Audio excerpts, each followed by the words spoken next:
ہم یوم آزادی کی تیاری میں مصروف ہیں۔ یقیناً آزادی ایک بہت بڑی نعمت ہے، اور خاص طور پر ہم اہل پاکستان کو یہ آزادی ایک وعدے کے ساتھ حاصل ہوئی ہے۔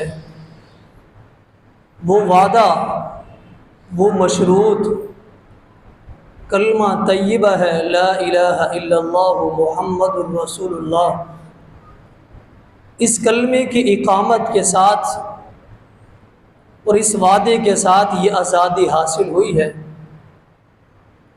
جس طرح پاکستان کا مطلب لا الہ الا اللہ ہے، یہ نظریہ، یہ سوچ، یہ فکر درست ہے، صحیح ہے، اپنی جگہ پہ یہ اعلیٰ مقام رکھتی ہے۔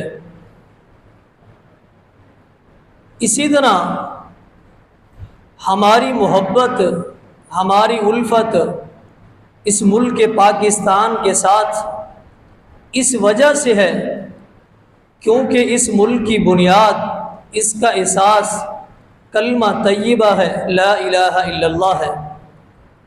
اور یہ محبت اور یہ الفت ہر پاکستان کے دل کے اندر، ہر ایک شخص کے دل کے اندر یہ کوٹ کوٹ کر بھری ہونی چاہیے۔ اس وجہ سے کیونکہ اس کا اثاثہ اور اس کی بنیاد کلمہ طیبہ ہے، اس وجہ سے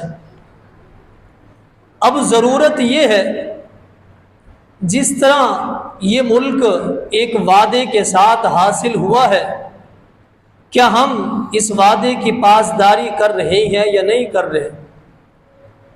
اسی طرح ایک بات ہمیں سمجھ آتی ہے، ایک بات ذہن کے اندر یہ جگہ لیتی ہے کہ جس طرح اس ملک کے اندر رہنے والا ہر ایک شخص انفرادی طور پر یا اجتماعی طور پر، ایک شخص الگ یا پورا ایک خاندان، پورا ایک قبیلہ، پوری قوم جس طرح پریشانی سے دوچار ہے، ان کے درمیان پریشانی لاحق ہو چکی ہے۔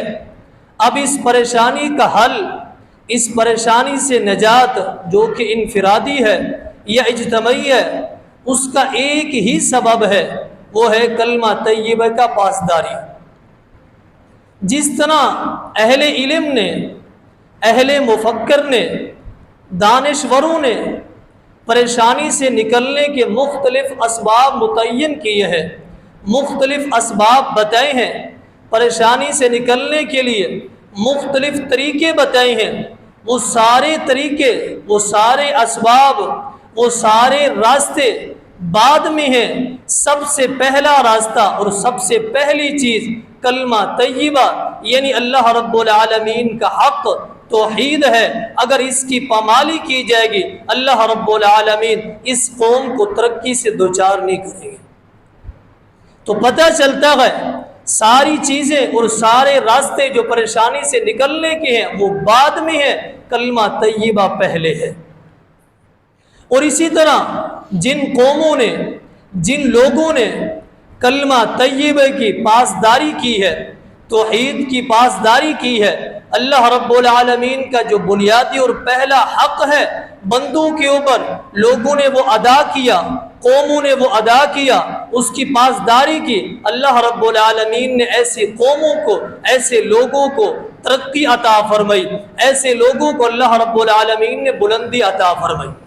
اس بات کو سمجھنے کے لیے قرآن مجید کے اس آیات کو آپ غور کریں، اس کے اندر آپ دیکھیں جو کہ اللہ رب العالمین نے 14ویں پارے اور سورۃ نحل کے اندر آیات نمبر 41 کے اندر اللہ رب العالمین نے اس بات کو درج کیا ہے۔ فرمایا کہ وَضَرَبَ اللَّهُ مَثَلًا قَرْيَةً كَانَتْ آمِنَةً مُطْمَئِنَّةً يَأْتِيهَا رِزْقُهَا رَغَدًا مِّن كُلِّ مَكَانٍ فَكَفَرَتْ بِأَنْعُمِ اللَّهِ فَأَذَاقَهَا اللَّهُ لِبَاسَ الْجُوعِ وَالْخَوْفِ بِمَا كَانُوا يَصْنَعُونَ۔ اللہ رب العالمین نے ایک بستی والوں کی مثال درج کی ہے۔ اللہ رب العالمین نے ایک بستی والوں کی مثال بیان کی ہے۔ باتیں بڑی اہم ہیں اور طویل ہے، وقت مختصر ہے، آپ توجہ رکھیں تاکہ بات سمجھ آ جائے۔ ایک بستی والوں کی اللہ رب العالمین نے مثال دی ہے۔ مثال کیا ہے؟ قریتن، ایک بستی ہے، اس بستی کے اوپر اللہ رب العالمین نے 3 نعمتوں کو نازل فرمایا۔ 3 نعمتوں کا نزول اللہ رب العالمین نے اس بستی کے اوپر نازل فرمایا۔ قریتن کانت آمنتن، امن والی اس بستی کو بنایا۔ اس بستی کو اللہ رب العالمین نے امن کی نعمت سے نوازا، مطمئنہ، سکون کی نعمت سے نوازا، کوئی پریشانی نہیں ہے، کوئی تکلیف نہیں ہے، امن ہی امن ہے، سکون ہی سکون ہے، اطمینان ہی اطمینان ہے۔ تیسری چیز، اللہ رب العالمین نے رزق کی فراوانی عطا فرما دی۔ اللہ رب العالمین نے رزق ہی رزق دے دیا، رزق کی فراوانی دے دی اس بستی والوں کو۔ پھر آخر کار کیا ہوا؟ یہ 3 نعمتیں اگر ہم غور کریں، ہر ایک قوم کی بنیادی ضرورت ہے۔ امن بھی ایک قوم کی ضرورت ہے، مطمئنہ، سکون کے ساتھ، چین کے ساتھ، قرار کے ساتھ رہنا یہ بھی ایک ضرورت ہے، اور رزق کی فراوانی یہ بھی ایک قوم کی، ایک شخص کی یہ ضرورت ہے۔ یہ تینوں نعمتیں یہ بنیادی نعمتیں ہیں۔ اللہ رب العالمین نے اس بستی والوں کے اوپر یہ انعام کیا، تینوں نعمتیں اسے عطا کر دی۔ جب تینوں نعمتیں انہیں مل گئی، امن امان کے ساتھ یہ بستی کے اندر زندگی بسر کر رہی ہیں۔ پھر آخر کار کیا ہوا؟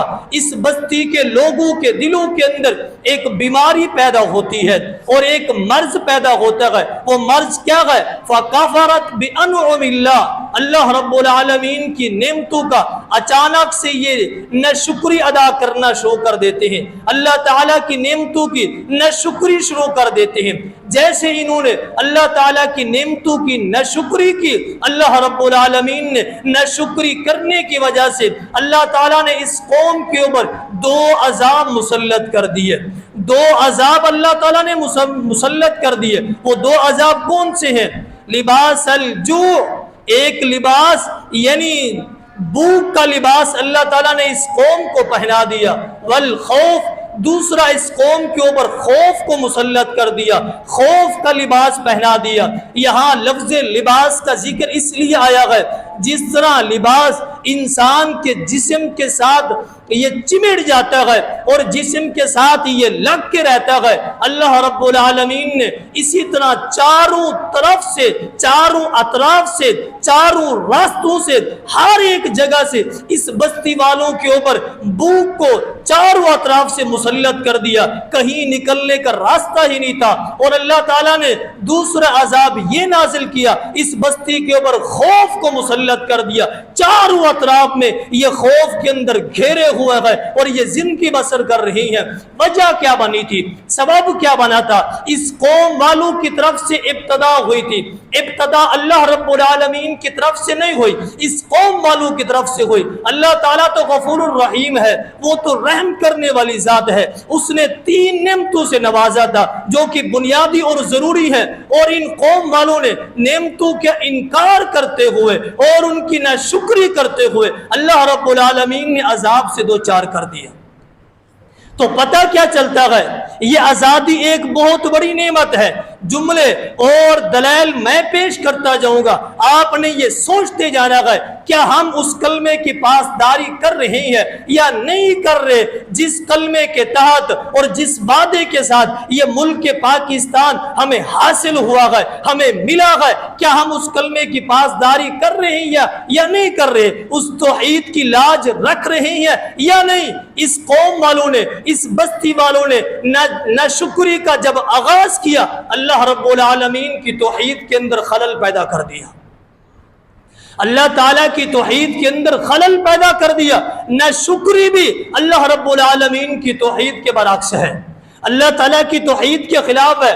شکر ادا کرنے کے 3 طریقے ہیں، شکر ادا کرنے کے 3 طریقے ہیں۔ سب سے پہلا طریقہ انسان زبان سے شکریہ ادا کرے، دوسرا طریقہ اس کا یہ ہے کہ انسان اطاعت سے، فرما برداری سے اللہ رب العالمین کی بندگی کر کے، عبادت کر کے شکر ادا کر سکتا ہے۔ اس کے دلائل بھی موجود ہیں، لیکن تیسرا اور آخری یہ ہے کہ ساری نعمتوں کی نسبت اللہ رب العالمین کی طرف کرے، کہ انسان کو جتنی بھی نعمتیں ملی ہیں سب نعمتیں اللہ تعالیٰ کی طرف سے آئی ہیں۔ کسی انسان نے، کسی بزرگ نے، کسی دھاگے نے، کسی چیز نے، کسی جانور نے، کسی مٹی نے، کسی پتھر نے یہ نعمتیں مجھے نہیں دی ہیں، ساری نعمتیں رب کی طرف سے میرے پاس آئی ہیں، مجھے حاصل ہوئی ہیں، مجھے ملی ہیں۔ یہ شکر ادا کرنے کے 3 طریقے ہیں، ان میں سے تیسرا طریقہ اس بستی والوں نے ناشکری کی، اللہ رب العالمین کی توحید کے اندر خلل پیدا کیا گیا۔ جب اللہ تعالیٰ کی توحید کے اندر خلل پیدا ہوا، اللہ رب العالمین نے اس قوم کے جتنے حقوق تھے اللہ تعالیٰ نے پامال کر دیا۔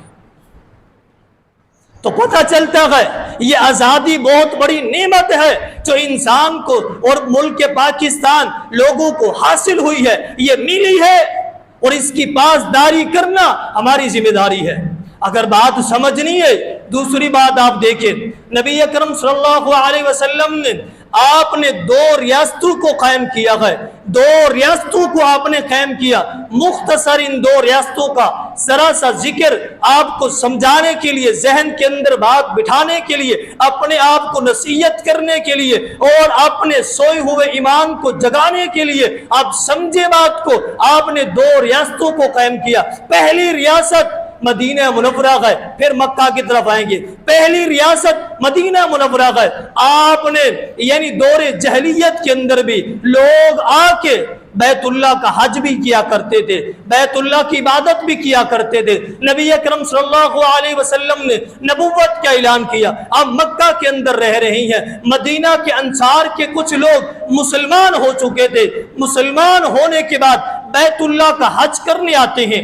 ایک روایت کے اندر آتا ہے 6 لوگ ہیں، ایک مرتبہ نبی اکرم صلی اللہ علیہ وسلم سے ملاقات کی ہے چھپ کے مینا کے مقام پہ، رات کا وقت ہے، یہ 6 کے 6 آ کے انصار ہیں، مدینہ سے آئے ہیں، حج کرنے کی غرض سے آئے ہیں، آپ سے ملاقات کرتے ہیں، آپ کے ہاتھ پہ بیعت کرتے ہیں، مسلمان ہو جاتے ہیں، کلمہ پڑھ لیتے ہیں، واپس چلے جاتے ہیں، اپنے علاقے میں رہتے ہیں۔ آپ صلی اللہ علیہ وسلم سے درخواست کرتے ہیں ہمارے ساتھ کسی ایسے شخص کو بھیجا جائے جو ہماری رہنمائی کرے، ہمارے مسائل حل کرے، اور ہماری رہنمائی کرتے ہوئے قرآن و حدیث کے ساتھ ہمیں جوڑے، ہمارے بچوں کو جوڑے۔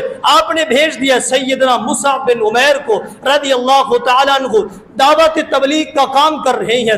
اگلا سال آتا ہے، حج کا موقع آتا ہے، پہلے 6 لوگ آئے تھے، اب 75 کے قریب لوگ مسلمان ہو کے حج کرنے کی غرض سے آئے ہیں۔ وہی رات کا وقت ہے، مینا کا ٹائم ہے، اور مینا کا یہ وقت ہے، رات کا ٹائم ہے، اسی میں آ کے یہ چھپ کے سارے لوگ یہ مسلمان ہو جاتے ہیں، کلمہ پڑھ لیتے ہیں اور آپ کے ہاتھ پہ بیعت کر لیتے ہیں۔ مسلمان تو پہلے ہو چکے لیکن آپ کے ہاتھ پہ بیعت کرنے کی غرض سے آئے گئے، آپ سے ملاقات ہوتی ہے، ملتے ہیں، آپ سے ایک درخواست کرتے ہیں آپ ایسا کریں مکہ کو چھوڑے، ہمارے ساتھ چلے ہجرت کر کے مدینہ میں، اور مکہ والوں نے آپ کو تنگ کر رکھا ہے، پریشان کر رکھا ہے، آپ آئے ہمارے ساتھ ہجرت کر کے چلے اور ریاست قائم کریں، آپ کی جتنی بھی شرائط ہوگی ہم ماننے کے لیے تیار ہیں۔ الفاظوں پہ آپ غور کریں، جتنی بھی آپ کی شرائط ہوگی ہم ماننے کے لیے تیار ہیں۔ کھلے عام انہوں نے اعلان کر دیا جو شرط ہوگی ماننے کے لیے ہم تیار ہیں، اب مکہ کو چھوڑے اور مدینہ کی طرف ہجرت کر کے آپ چلے ہمارے ساتھ۔ نبی اکرم صلی اللہ علیہ وسلم نے کیا جملے فرمائے تھے؟ وہی جملے جس وجہ سے ملک پاکستان مرز وجود میں آیا، وہی جملے ایک ریاست قائم ہونے جا رہی ہے جس کا نام مدینہ منورہ ہے۔ آپ نے کیا فرمایا؟ لوگوں انصار سن لو میری بات کو، میری کوئی شرط اپنی ذات کے لیے نہیں، ان تعبد اللہ لا تشرکو بہ شیئا، میری پہلی شرط اللہ رب العالمین کے لیے ہے، ایک ہی شرط ہے، شرک نہیں کرنا، عبادت کرنی ہے۔ تو اللہ تعالیٰ کی یہ ریاست قائم ہونے جا رہی ہے جس کی ابتدا، جس کا آغاز اور جس کی بنیاد، جس کا احساس کلمہ طیبہ کے بنیاد پہ رکھا جا رہا ہے، اور یہ پہلی شرط ہے۔ دیگر بھی شرائط جو چھوٹی تھی آپ نے وہ بھی ذکر کر دی تھی، لیکن بنیادی اور ابتدائی شرط یہی تھی کہ ان تعبد اللہ لا تشرکو بہ شیئا، اللہ رب العالمین کے ساتھ ایک ہی شرط ہے، اللہ تعالیٰ کی عبادت کرنی ہے، اور بندوں کی عبادت نہیں، بندوں کی غلامی نہیں۔ ایک ریاست یہ قائم ہوئی، جب یہ ریاست قائم ہوئی پھر کیسے وجود میں آئی، کیسے مضبوط بنی؟ دوسرے سال ہجری یعنی دوسری ہجری میں 2 سال کے بعد پھر یہی مسلمان تھے جو تیار ہو گئے اور تیاری کر رہے تھے جہاد کے لیے۔ یہ ریاست قائم ہوتی جو ابتدا اور جس کا آغاز کلمہ طیبہ ہے۔ آپ مکہ مکرمہ، وقت گزرتا گیا، سن 8 ہجری میں آپ مکہ کو فتح کر لیتے ہیں، بیت اللہ کو آپ بیت اللہ میں داخل ہوئے۔ آپ کا عمل کیا تھا؟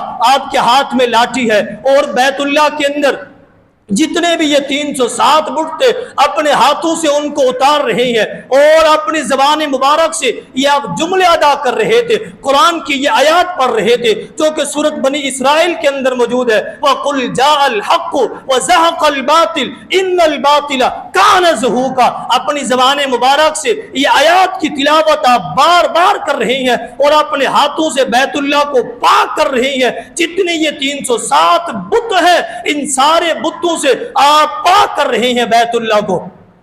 اور یہاں پہ آپ نے سمجھایا کیا؟ آپ نے سمجھایا کیا؟ جو ہمیں سمجھنے کی ضرورت ہے وہ یہ ہے، آپ نے یہ بات واضح کر دی کہ باطل کب بھاگے گا، باطل کب دوڑے گا، باطل کب پیٹھ دکھائے گا، باطل کب یہ یعنی نظر انداز ہو کے بھاگے گا۔ باطل کبھی بھی نعروں کے ذریعے سے نہیں بھاگ سکتا، جلسے جلوسوں کے ذریعے سے نہیں بھاگے گا، باطل مجالس کے ذریعے سے نہیں بھاگے گا، باطل مذاکرات کے ذریعے سے نہیں بھاگے گا۔ آپ نے کیا فرمایا؟ وَقُلْ جَاءَ الْحَقُّ، جب حق آ جائے گا پھر باطل بھاگے گا۔ حقیقت میں حق لانا ہے، نعروں کے ذریعے سے نہیں، ہلل بازی کے ذریعے سے نہیں، اور ایک جنگا فسادی کے ذریعے سے نہیں، لوگوں کے سکون کو برباد کرنے کے ذریعے سے نہیں۔ میں اپنے نوجوانوں سے مخاطب ہوں، ایک یعنی زور زور سے آوازیں یا موٹر سائیکل کے ہارن کو کھول کے یہ آوازیں، اس سے حق کبھی بھی نہیں آ سکتا۔ حق آئے گا تو اصل میں حق لانا ہے، باطل کو بھگانا ہے، اپنے جسم میں حق پیدا کرنا ہے، اپنے گھروں میں حق پیدا کرنا ہے۔ وہ حق کیا ہے؟ وہ یہی ہے جو محمد الرسول اللہ صلی اللہ علیہ وسلم لے کے مدینہ منورہ میں داخل ہوئے تھے، وہی حق ہے جو اپنے ساتھ لے کے مکہ مکرمہ داخل ہوئے، سارے بتوں سے پاک کر دیا۔ پتہ چلتا ہے وَقُلْ جَاءَ الْحَقُّ وَزَهَقَ الْبَاطِلُ إِنَّ الْبَاطِلَ كَانَ زَهُوقًا۔ آوازوں سے نہیں، جلوسوں سے نہیں، ان ساری چیزوں سے حق نہیں آ سکتا۔ حق آ سکتا ہے تو شریعت محمدیہ کے مطابق زندگی گزارنے کے ساتھ حق آئے گا، ورنہ انسان کو حق حاصل نہیں ہو سکتا۔ تو کیا پتہ چلتا ہے؟ نبی اکرم صلی اللہ علیہ وسلم نے ایک 2 ریاستیں قائم کی، قائم کرنے کے بعد پھر طریقہ بتا دیا، انداز بتا دیا، گفتگو بتا دی، عمل بتا دیا، سوچ بتا دی، نظریہ بتا دیا، سب کچھ بتا دیا۔ ہم نے فتح کر لی ہے، حاصل کر لیا ہے، لیکن ہمارا نظریہ اور ہماری سوچ یہ ہے۔ اگر بات سمجھ نہیں ہے تو تیسری بات آپ دیکھیں، نبی اکرم صلی اللہ علیہ وسلم نے یہ تو تھی توحید کے ساتھ منسلک، کلمہ طیبہ بنیاد پر یہ ملک پاکستان مرز وجود میں آیا ہے۔ اگر ہم کلمہ طیبہ کا پاسداری کریں گے اور اس کا حق ادا کریں گے، یقیناً اللہ رب العالمین کی طرف سے رحمتوں کا نزول ہوگا۔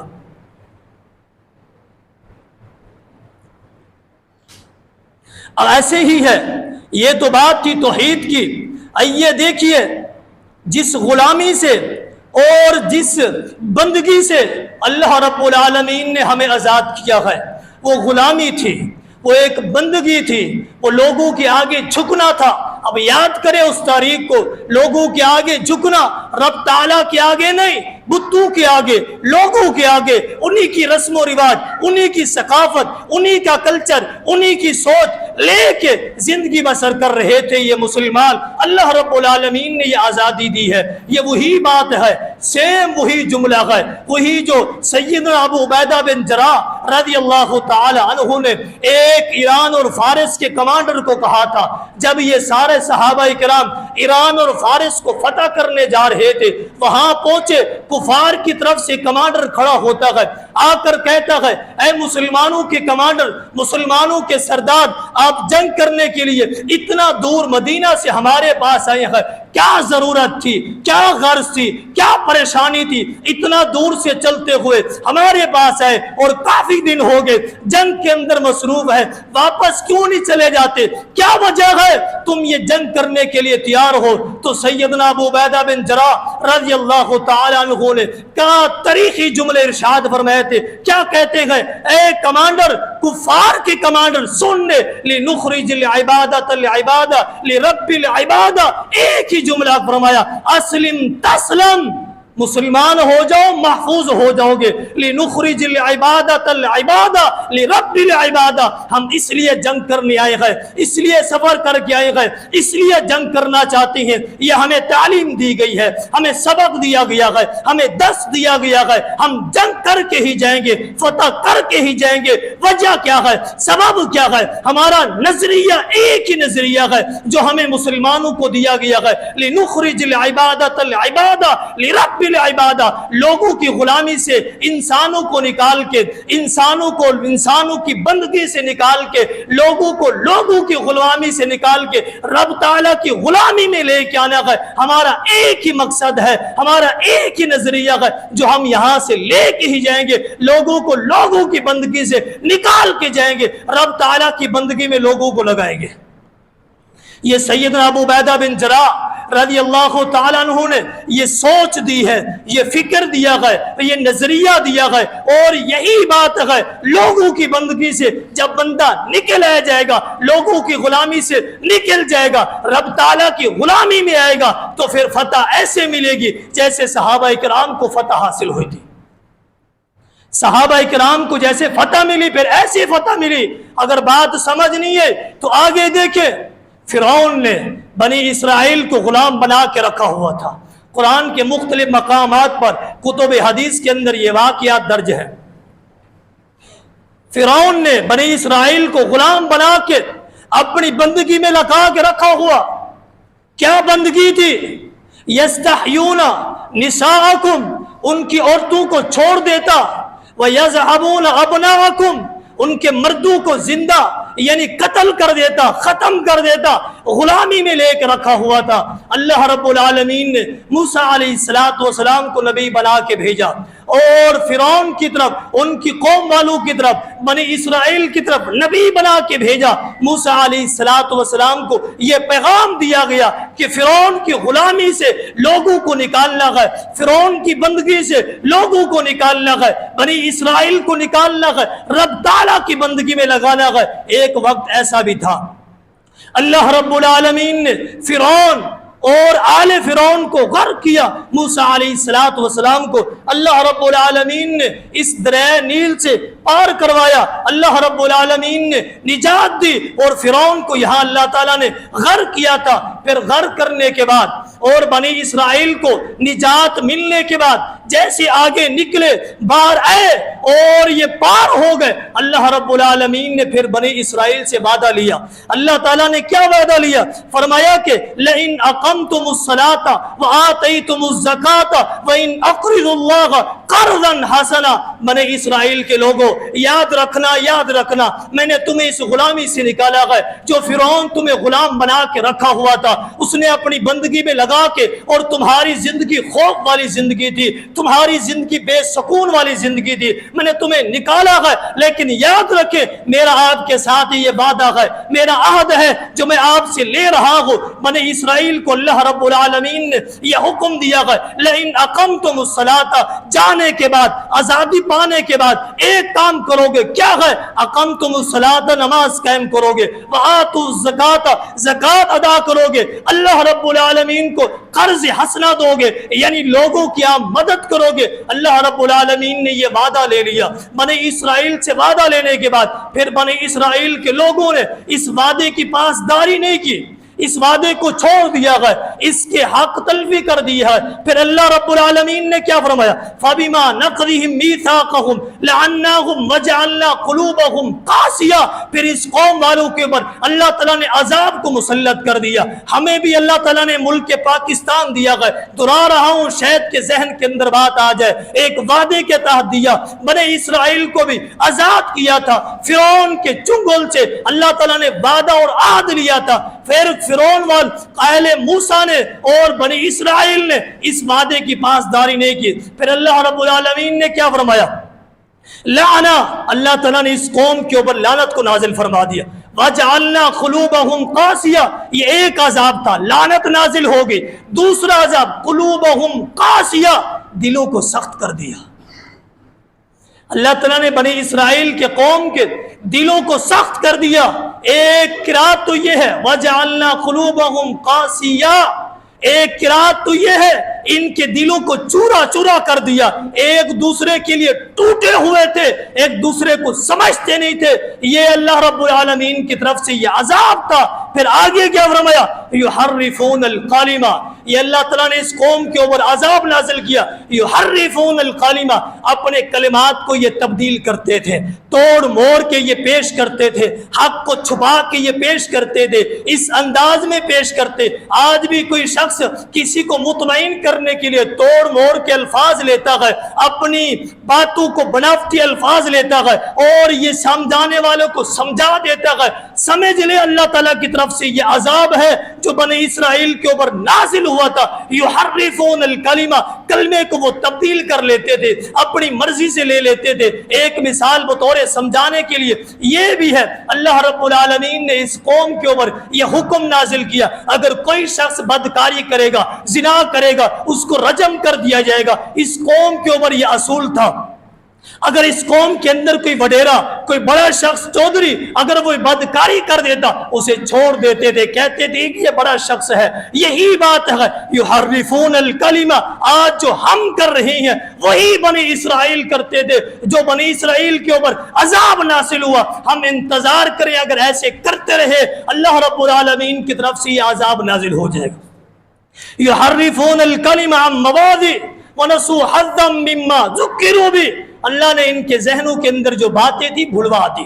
لوگ اکثر شکایت لے کے آتے ہیں کہ باتیں بھول جاتی ہیں، چیزیں بھول جاتی ہیں، یاد نہیں رہتی. قرآن کو یاد کرتے ہیں بھول جاتا ہے، چیزیں کاروبار میں جاتے ہیں چیزیں بھول جاتی ہیں. سمجھے سمجھے سمجھے، ذہن کے اندر یہ بات بٹھائے، دل کی تختی کے اوپر لکھے یہ عذاب ہے اور اس عذاب کی یہ سزا ہے جو اللہ رب العالمین کے ساتھ ہم وعدہ کر گئے ہیں. ملک پاکستان کو حاصل کیا کلمہ طیبے کے بنیاد پر، اس کی پاسداری نہیں کر رہے. میرے جسم کے اوپر حق نہیں ہے، میرے گھر کے اندر حق نہیں ہے، میرے کاروبار کے اندر حق نہیں ہے، میری تجارت کے اندر حق نہیں ہے، میں استاد ہوں، ٹیچر ہوں، اس کے اندر حق نہیں ہے، میں باپ ہوں، میرے اندر حق نہیں ہے، میں بیٹا ہوں، میرے اندر حق نہیں ہے، اور شوہر ہے اس کے اندر حق نہیں ہے، بیوی ہے اس کے اندر حق نہیں ہے، اولاد کے اندر حق نہیں ہے. ہر ایک دوسرے شخص کے لیے کیا ہو چکا ہے؟ ایک دل سخت ہو چکا ہے. ہم اپنی زبان کے اندر یہ جملہ کہتے ہیں،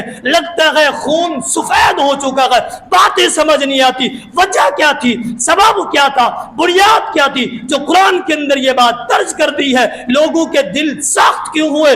حق کی پاسداری نہیں کر رہے.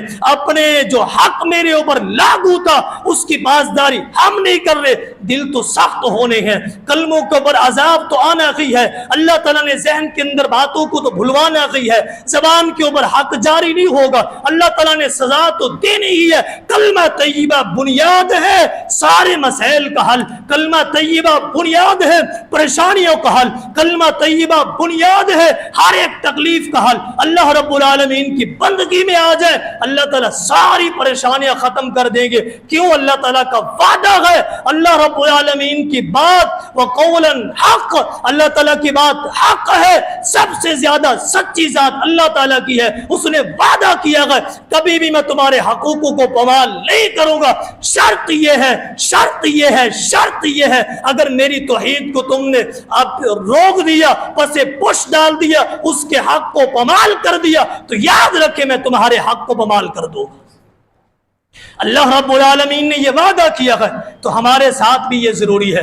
خلاصہ یہ ہے، خلاصہ یہ ہے، آپ نے دلائل سنے ہیں. خلاصہ آج کے خطبے کا یہ ہے، بنی اسرائیل کو اللہ رب العالمین نے غلامی سے نجات دی تھی. ایک ظالم قوم سے، ایک دشمن قوم سے ملک پاکستان کے مسلمانوں، ہمیں بھی اللہ رب العالمین نے ایک دشمن قوم سے، ایک ظالم قوم سے اللہ تعالیٰ نے آزادی دی ہے، اللہ تعالیٰ نے نجات دی ہے، اور یہ ملک پاکستان، یہ خوبصورت یہ خطہ ہمیں عطا کیا گیا۔ کیوں؟ ان کا نظریہ، مسلمانوں کا نظریہ، جو دو قومی نظریہ ہم سنتے ہیں الگ الگ، ہندو کا الگ نظریہ، مسلمانوں کا الگ نظریہ، ایک نظریہ نہیں ہو سکتا۔ وجہ کیا ہے؟ اس لیے الگ ہوا یہ ملک، اور اگر ایسے ہی چلتا رہا تو ہماری سوچ، ہماری فکر، ہماری ثقافت، ہمارا کلچر، ہمارے رسم و رواج انہی کے مطابق ہوں گے، تو پھر دو قومی نظریے کیسے؟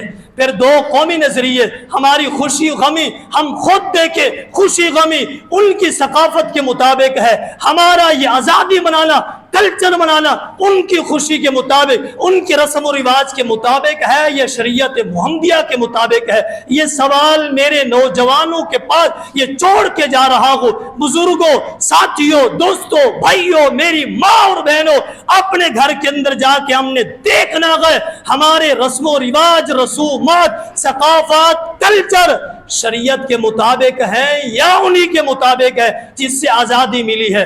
پھر حق کس کے پاس ہے؟ ہم نے یہ خود فیصلہ کرنا ہے۔ وَمَا عَلَيْنَا إِلَّا الْبَلَاغُ۔